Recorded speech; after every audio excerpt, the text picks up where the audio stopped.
నేను కష్టపడేది పేదల కోసమే. పేదలకు అండగా ఉంటా.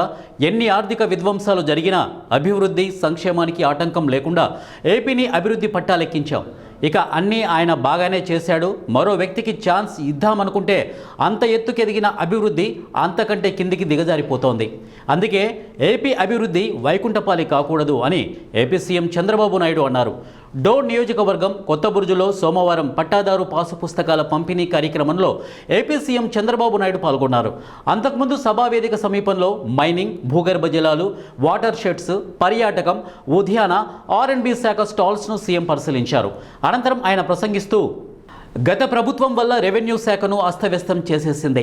డోన్లో మంత్రిగా ఉన్న వ్యక్తి ఒక సాధారణ రైతు భూమిని తన అనుచరులకు కట్టబెట్టేశారు. గత ప్రభుత్వం 1.95 కోట్ల ఎకరాలను 22Aలో పెట్టారు. ప్రైవేటు భూముల్ని ఇష్టానుసారంగా చేశారు. అడిగిన భూమి ఇవ్వకపోతే వాటిని 22Aలో పెట్టేసేలా గత ప్రభుత్వం వ్యవహరించింది. ల్యాండ్ టైటిలింగ్ యాక్ట్ తెచ్చి ప్రైవేటు భూములపై అజమాయిషీని సొంత వాళ్లకు కట్టబెట్టాలని చూశారు. అప్పీలుకు వెళ్లడానికి వీలు లేకుండా చేయాలని చూశారు. ఇదే జిల్లాలో పాణ్యం నియోజకవర్గంలో పట్టాదారు పుస్తకాన్ని కాల్చి ల్యాండ్ టైటిలింగ్ యాక్ట్ రద్దు చేస్తామని హామీ ఇచ్చాను.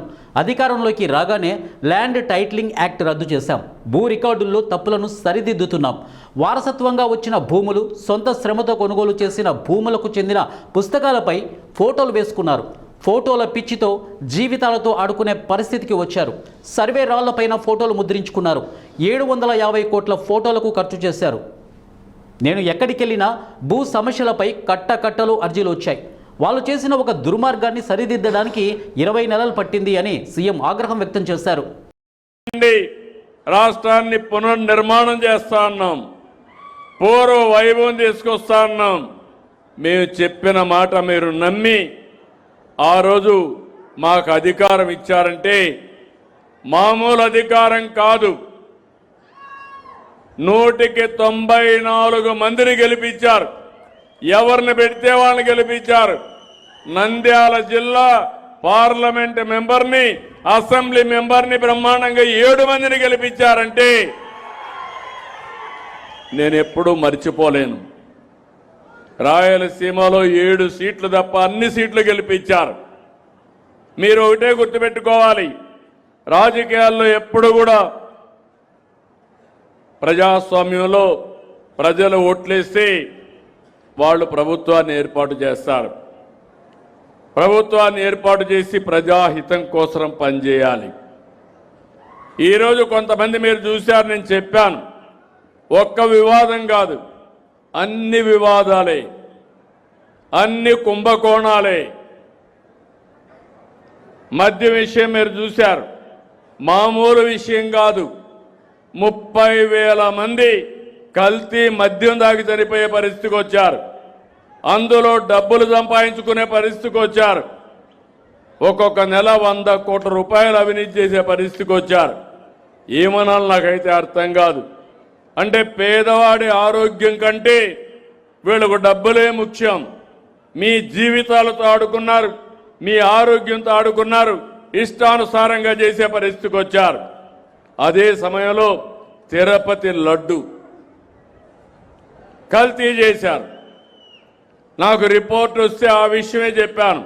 మీరందరూ గుర్తుపెట్టుకోవాలి, నేను ముఖ్యమంత్రి అయిన మొదటి రోజున నేను నా సెక్రటరీని పెట్టుకొని 2వ సంతకం తిరుమల తిరుపతి దేవస్థానానికి ఈవోని వేశాను.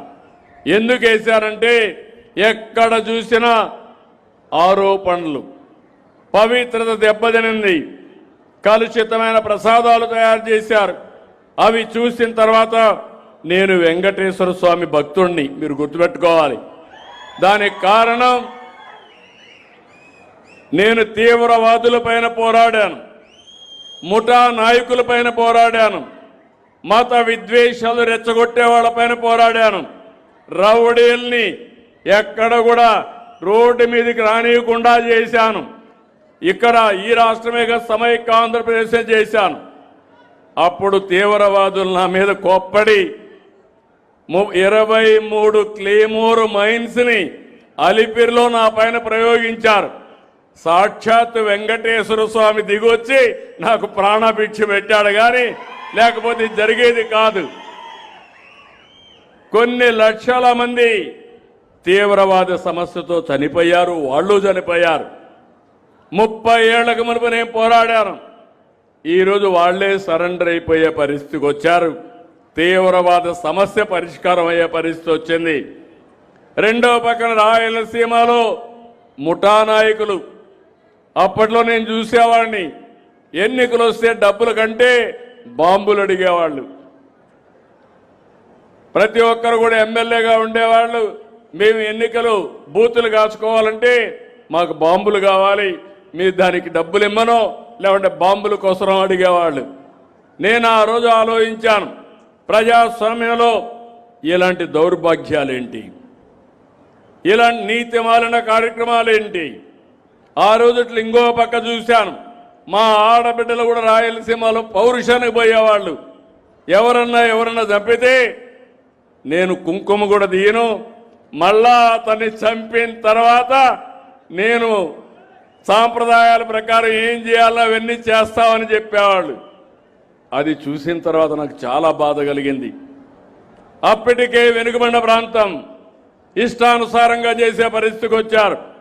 అందుకే నేను చెప్పా, ఈ ప్రాంతంలో ముఠాలు జరగడానికి వీలు లేదని చెప్పి ముఠాల్ని పూర్తిగా తుదముట్టించిన పార్టీ తెలుగుదేశం. ఆ రోజు అవునా కాదా ఆలోచించండి. ఇప్పుడు ఎక్కడా లేవు. రైతుల సమక్షంలోనే భూ కొలతలు తీసుకొని రైతుల ఆమోదంతో భూ వివరాలతో పుస్తకాలు ఇస్తున్నాం. భూ రికార్డులు తారుమారు చేయకుండా పక్కాగా పట్టా ఇస్తున్నాం. క్యూఆర్ కోడ్ విధానం తీసుకొచ్చాం. ఎవరు రికార్డులు తారుమారు చేసినా తెలిసిపోతుంది. ఎంఆర్ఓ విఆర్ఓలు తప్పు చేసినా బ్లాక్ చైన్ టెక్నాలజీ ద్వారా తెలిసిపోతుంది. మేమిచ్చిన పట్టాదారు పుస్తకాలను ట్యాంపర్ చేయలేరు. రూపాయి అవినీతి లేకుండా కొత్త పట్టాదారు పాస్ పుస్తకాలు ఇస్తున్నాం. ఎవరు ₹1 కూడా ఇవ్వాల్సిన అవసరం లేకుండా పట్టా ఇప్పించే బాధ్యత నాది అని సీఎం హామీ ఇచ్చారు. 16,816 గ్రామాలున్నాయి. 6,860 గ్రామాల్లో సర్వేగత ప్రభుత్వంలో చేశారు. తప్పుల తడకతో 19.93 లక్షల పుస్తకాలు ఇచ్చారు. రికార్డులు తారుమారు చేసి ఇచ్చారు. అవన్నీ పక్కన పెట్టేసి మళ్ళీ కొత్తగా రైతులకు పుస్తకాలు అందిస్తున్నాం. గత పాలకులు చేసిన తప్పును సరిదిద్దుతూ ప్రభుత్వమే ఉచితంగా పట్టాలు ఇస్తోంది. రిజిస్ట్రేషన్ విధానం కూడా సులభతరం చేస్తున్నాం. గత ప్రభుత్వం రాష్ట్రాన్ని విధ్వంసం చేసింది. 3 పార్టీలు కలిసి కూటమి ప్రభుత్వం ఏర్పాటు చేశాం. రాష్ట్రానికి పూర్వ వైభవాన్ని తీసుకొస్తామన్న మా మాటను నమ్మి అధికారం ఇచ్చారు. నంద్యాల జిల్లాలో పార్లమెంటు సహా 8 మందిని గెలిపించారు. సీమలో 7 సీట్లు తప్ప అన్నింటా కూటమి అభ్యర్థులు గెలిపించారు. ప్రజాహితం కోసం కూటమి ప్రభుత్వం పనిచేస్తోంది అని సీఎం చంద్రబాబు వివరించారు. కొత్త బురుజు గ్రామం ఒక్కటి కూడా లిటిగేషన్ లేకుండా 100% మీ గ్రామ సమస్యని పరిష్కారం చేసే బాధ్యత తీసుకుంటాం.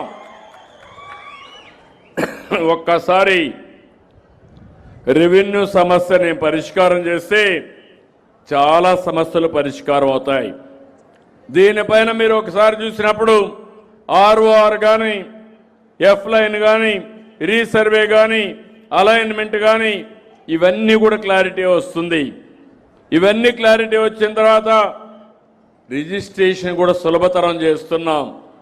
మీరు ఎక్కడికన్నా వెళ్ళి రిజిస్ట్రేషన్ పోతే అర్ధ గంటలో రిజిస్ట్రేషన్ చేసి పంపించే పరిస్థితి తీసుకొస్తాం. అక్కడ కూడా ఒక్క పైసా అవినీతి ఇవ్వకుండా, ఎవరికి డబ్బులు ఇవ్వకుండా మీకు రిజిస్ట్రేషన్ చేపిస్తాం.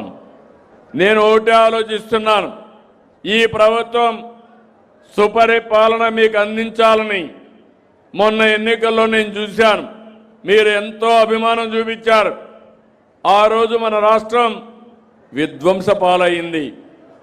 నేను, మా మిత్రుడు పవన్ కళ్యాణ్ గారు, జనసేన అధినేత, బీజేపీ నరేంద్ర మోడీ గారు కలిసి ఎన్డీఏ గవర్నమెంట్ ఏర్పాటు చేస్తామని హామీ ఇచ్చాం. మీరు ఓటేయండి, రాష్ట్రాన్ని పునర్నిర్మాణం చేస్తా అన్నాం, పూర్వ వైభవం తీసుకొస్తా అన్నాం. మేము చెప్పిన మాట మీరు నమ్మి ఆ రోజు మాకు అధికారం ఇచ్చారంటే మామూలు అధికారం కాదు. గత ప్రభుత్వంలో అన్ని కుంభకోణాలు వివాదాలే. 30,000 మంది కల్తీ మద్యం తాగి గత ప్రభుత్వంలో చనిపోయారు. ఎక్సైజ్ శాఖలో నెలకు 100 కోట్ల అవినీతి చేశారు. పేదల ఆరోగ్యాన్ని కంటే వారికి డబ్బులే ముఖ్యం. ప్రజల జీవితాలు ఆరోగ్యంతో ఆడుకున్నారు. తిరుమల లడ్డులో వాడే నెయ్యిని కూడా కల్తీ చేశారు. సీమలో ముఠా నాయకులు ఉండేవారు. ఎన్నికల సమయంలో డబ్బుల కంటే బాంబులు అడిగే పరిస్థితి ఉండేది. ప్రజాస్వామ్యంలో ఇలాంటి దౌర్భాగ్యాలు ఉండకూడదని ఈ ప్రాంతంలో ముఠా తగాదాలను తుదముట్టించాం. ముఠాలు వద్దు, గ్రామాల్లో ప్రశాంతతే ముద్దు అని చెప్పి నాయకులను కలిపాను అని సీఎం స్పష్టం చేశారు. నాయకులను కూడా కలిపాను, అనేక మంది నాయకులను కలిపా. ముఠాలొద్దు, గ్రామాల ప్రశాంతతే ముద్దు అని చెప్పి అందరికీ చెప్పి కల్పించా.